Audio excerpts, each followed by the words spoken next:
Hey guys, it's Miki ASMR here, and today I'm going to be reading a Tendou Satori ex-listener.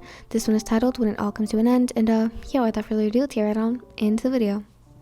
As you looked onto the night sky, the curtains brushed against your skin while the sound of your boyfriend's footsteps bounced against each wall of the bedroom the both of you had shared for 4 years.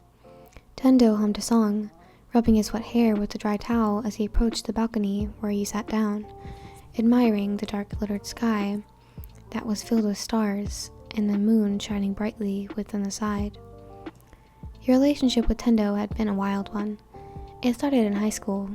His red hair stood up and it made you giggle most every time you thought about it. He was late for his first period, barely making it into the door before the teacher came. Amidst his panic, he sat down next to you.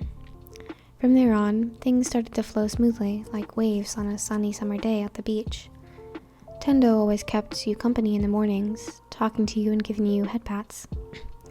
In the morning or in the afternoon, he always invited you to come watch them practice, and you did. The months turned into years. Your feelings for him had swelled, bleeding out of your chest as he continued to do simple things that would make your heart skip a beat. Friendship turned into love when Tendou finally confessed that he was, in fact, in love with you. He always had been. The both of you separated ways, yet Tendou was still a man of his words, as he promised he'd come back and get you. He thought he was just caught up in the moment, the feeling of overwhelming love knocking on your hearts, but he wasn't. True to his words, Tendou came back to you and asked you to move in. You were beyond ecstatic. Living with the love of your life had always been a dream of yours. Mornings with Tendou consisted of placing feather-like kisses on his face, causing him to wake up, fluttering his eyes open, and then attacking you with a giant hug. The both of you would make breakfast together, Tendou singing his little song while he made you coffee. The house was never lonely with your boyfriend. He made you feel like you were able to touch the sky with his love. The bed was there, and it was a place where the both of you had your heart-to-heart talks. The way his long red hair clung to his forehead was cute. You would always push it away and place a kiss on his forehead. He was always mumbling about something, whether it be something about his work or something about him. You always listened. Yet, as you looked back on the memories that flooded in your mind at this very moment, it all felt distant. The waves would crash down against the shore. The warmth of the sun would soon be gone, and it would feel suddenly distant. The both of you feel distant. You didn't know when it had started, but one day, you woke up to an empty bed, an empty house. Tendou didn't mumble things to you anymore, nor did he stay up late with you. He was just there. The warmth of his smile didn't make your heart flutter anymore. His hands were always cold whenever you would hold them. His eyes, the most vibrant of all, were now dull whenever you would look at them. No, they were still the same, yet the love in them was gone. As Tendou stood behind you, bending down to place his chin on top of your head, your heart broke. All of this felt wrong. It didn't feel like love anymore. Satori, the way your voice shook made his heart, the way your voice shook his heart made him want to laugh because he knew damn well you felt it too. Do you still feel the same way? Your voice is small, weak, barely a whisper as you turned your body to face him. He smiled softly before squatting down to reach your level. You're still the same girl I fell in love with. He started, placing his hands on your knees. You still have the same eyes.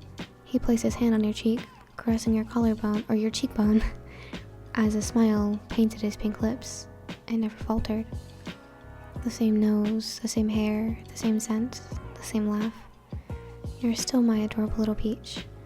Your lips kinked up to the sides as his nickname for you rolled out of his mouth. He gave you that nickname when you told him how much you liked peaches, or how much you liked how peaches looked, thus making him call you Peach. But I don't feel it anymore," he finished, his voice hushed, uncharacteristic for his nature. You placed a hand on top of his, leaning into his palm and closing your eyes. "It's okay," he whispered back, tears welling up in the corner of your eyes. Tendou knelt down in front of you. The towel that rested on his shoulders was now on the door where his knees were. He wrapped his slender arm around your waist, pulling you close to him. "None of this is either of our faults, Hwan. We can't control how we feel," he said. It was muffled, for he had buried his face into your chest like he always did. "I've loved you for so long, and I've always wanted to see you achieve your dreams," he sighed, feeling your fingers twirl around his hair.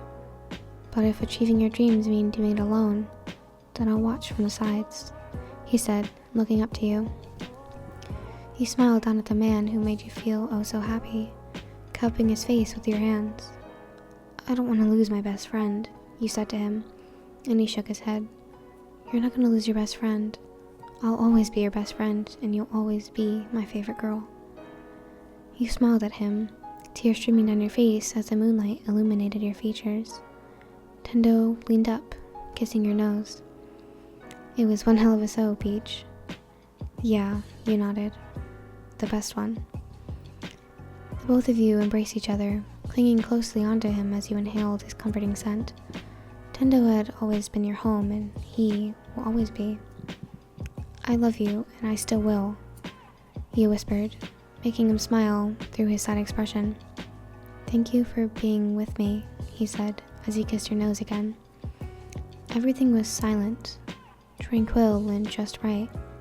Two souls fallen out of love slowly mending themselves as the moon casted its pale light onto them. Tendou looked up at you one last time, the adorable smile on his face making you feel overwhelmed. "Does this mean I have to stay up all night without you scolding me?" His eyes gleamed mischievously. "Of course not, idiot. I'm still gonna smack you. I'm still gonna smack you if you stay up until 4 a.m. He laughed, Tendou wiping your tears away. As your laughter floated throughout the room, Tendou was certain that it's the most beautiful thing he had ever heard. Both of you know that it's time to let go. Both of you know to let go of what you had. Yet new feelings will always blossom inside of your hearts. It'll always be there for Tendou, and you will always be there for him. It's written within the stars, and both of you knew this already. But you needed time to sort out things, and when you're ready, he'll be there to open his arms to you as you accept them, the way you accepted him into your life. Okay, that was better than I was expecting. I saw that it was a breaking up story, and I was low-key scared that it was going to be like a really depressing moment, and it kind of was if you really like Tendou. But I mean, it wasn't that bad. I kind of like how they had a really mature breakup, and it was kind of just like a we'll always be there for each other kind of moment, and I really enjoyed that. I thought that was nice. I hope you guys enjoyed that, and if you did, make sure to subscribe and tap the notification bell so you're notified every single time I post a video. Thank you guys so much for watching. I hope you guys have a fantastic day, and I'll see you guys in the next video. Goodbye.